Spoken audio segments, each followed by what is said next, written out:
সাথী, দেশ বন্ধু, রাজনীতির ক্ষেত্রে আমরা সাধারণ চাষি মানুষ কিছুই বুঝি না।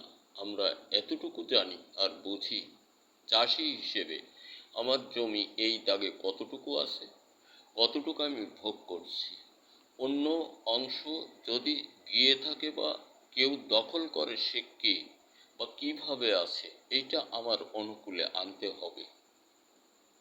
তাহলে বলুন, প্রশ্নটা এদেশের বোকা রহমান সাহেব ও বুকি মহিলা ছিলেন বা সকল শ্রেণীর রাজনীতিবিদদের প্রতি আমার প্রশ্ন, আপনারা 1 বিঘা জমি কাছেই চিন্তা করুন, আপনার এই 1 বিঘা জমির আইল চারদিকে, কোন আইল কোন দিকে আছে আপনারা ভেবে দেখুন। আপনার চতুর্দিকে কে কিভাবে ভোগ করে যাচ্ছে।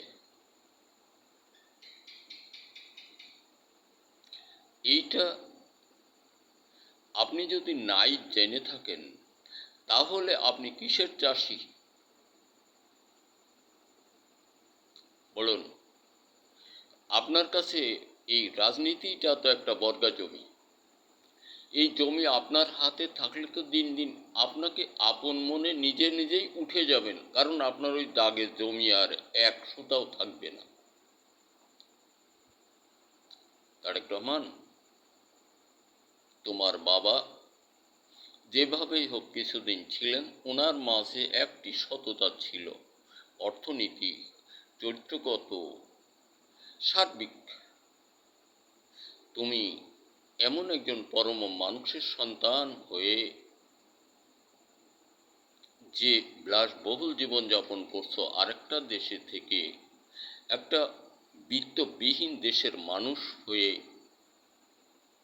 সেখানে বসে জানা যায় এ দেশে চাঁদাবাজি করে খাচ্ছ। বিভিন্ন জন, বিভিন্ন লোক, বিভিন্ন সাংবাদিক তোমাকে ধিক্কার দিচ্ছে। এই তো একটা মহিলা তারেক চাচা বলল, কথাটা অত্যন্ত বাস্তব বলছে সে। তাহলে তুমি কৃষক, তুমি রাজনীতিবিদ, তুমি হতে চাও দেশ স্রষ্টা। বাহ! তুমি কি বলতে পারো অতীত এতটা কাল এই জায়গা জমি কোথায় ছিল? পারো না। শুধু তুমি না, এই যত রাজনীতিবিদ আছে, একমাত্র ডক্টর ইউনূস ও তার সহচরী বৃন্দ ছাড়া, এদেশের কিছু সাংবাদিক ছাড়া আর কিছু সাংবাদিক তোমাদের সঙ্গে তাল মিলিয়ে যায়। ওনাদের ভিউজ পেতে হবে কথায়, অর্থনীতি সম্পর্কে আগায় যেতে হবে, তুমি যদি ক্ষমতায় যাও, ওনাকে তুমি কিছু সাহায্য করবে ইত্যাদি দিয়ে।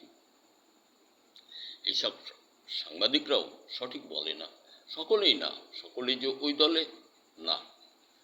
মিল্টন সাহেব, এই যে রাজ্জাকি সাহেব, এভাবে দেখলাম একজন মহিলা, এরকম অনেকেই সহৃদয়বান ব্যক্তি আছে যারা এই জাতির জন্য এই দেশটাকে সুন্দরে ভরে সামনের দিকে আগায় নিতে চায় ডক্টর মোহাম্মদ ইউনূস সাহেবের মাঝ দিয়ে। আরে বেটা, আমি তো মূর্খ মানুষ, আমি তো তোমাকে ভালো করে চিনি, জানি। তুমিও আমাকে ভালো করে চেনো, জানো, কারণ তোমার বাবার প্রজা ছিলাম আমি। তাহলে শেখ সাহেবের প্রজা ছিলাম আমি। এরকম অনেক সরকার চলে গেছে অতীতে, যতটা ওই দিন থেকে 54 বছরের মধ্যে। তাহলে সকলকেই কম বেশি আমি সে আরেকজন আমরা চিনি। তুমি যে কি করবে, তুমি নিজেই ঠাওর পাও না। ভুলে গিয়েও না, এরিয়া চেনো, ডক্টর ইউনূস সাহেবের মাঝ দিয়ে এরিয়া চেনো, তোমার জমি কতটুকু বুঝে নেওয়ার ক্ষমতা তোমাদের নেই। ও জানোই না, বোঝোই না তোমার জমির কোথায় কে খাচ্ছে, কিভাবে খাচ্ছে, কেন খাচ্ছে, জানো না। এটা যে খতিয়ে বের করছে সে মানুষ না, আমি সে আর একজন মানুষ। কে মানুষ আর অমানুষ কিরা, এটা হুঁশিয়ারি বাংলাদেশের সকল রাজনীতিবিদদের প্রতি আমি সাধারণ কৃষক মানুষ হিসেবে এই হুঁশিয়ারিটি আমি জ্ঞাপন করি। সেটা হলো, না বুঝে দূর অভিসন্ধিমূলক অর্থের প্রতি নিজেকে সদল বল নিয়ে অগ্রগতি বাড়াবেন না। জেনে নিন দুর্নীতির অর্থ জীবনের মরণবিন বাঁশরি ছাড়াই বাতাসে বাজে বেফুলা সুরে। আর এই জাতি দিন দিন নিশ্চয়ই বুঝতে জানতে শুনতে সকল কিছুই পারছেন। সতর্ক হয়ে যান জাতি, সকলের প্রতি আন্তরিক অভিনন্দন। ভুলে গেছেন কদিন অতীতের কথা? ডক্টর ইউনূস সাহেবের যোগ্যতা পণ্য আর উনি আশিক চৌধুরী সহ এই যে ওনার সহচরী যে কজন বিদেশ থেকে বাহির করে আনছেন, ইনাদের পা ধুয়ে পানি যাচার বাড়িতে নেওয়ার চেষ্টা করবেন। রাজনীতিবিদ, যত সকল অত্যাচার জনিত নীতিবিদ তোমরা, এদেশের মানুষকে ভিক্ষার থলে স্কন্ধে দিয়ে প্রতি দ্বার প্রান্তে অপহরণ করানোর মহাগুরু তোমরা। মুখ তুলে আর কথা বলার চেষ্টা করো না। ভালো ভালো করে চিনি, আমাদের বয়স ৭৫। তুমি দেখোনি স্বাধীনতা সংগ্রামের কথা, কিছুই জানো না। তুমি কিছুই জানো না।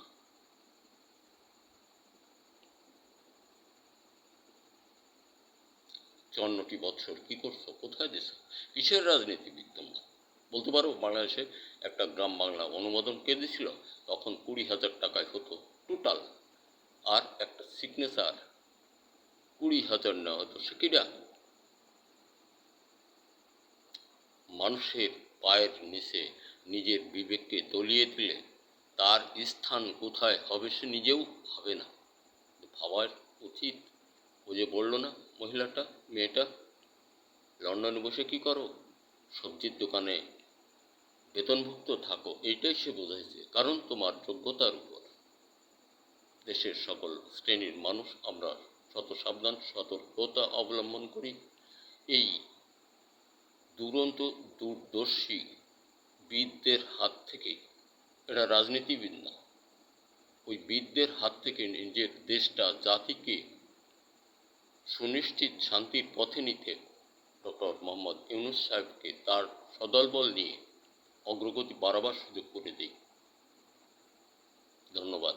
আর আমি আমি আমি ১৯৬২ হতে আজকে ২০২৫ পর্যন্ত এদেশে একজন গবেষক, মাটি ও ফসল বিষয় যা সফলতায় ভরা। I challenge the Bangladesh. আমার তৈরির বিফলতায় আপনি আমাকে যা খুশি করবেন বলবেন, আর সফলতায় লুফে নিন আপনি। আপনার জীবন সফলতার মহা অভিধান।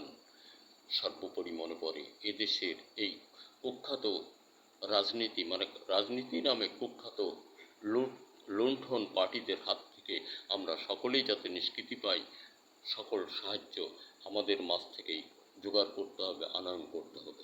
ধন্যবাদ। দেখা হতে পারে আরও কোনো ভিডিওতে।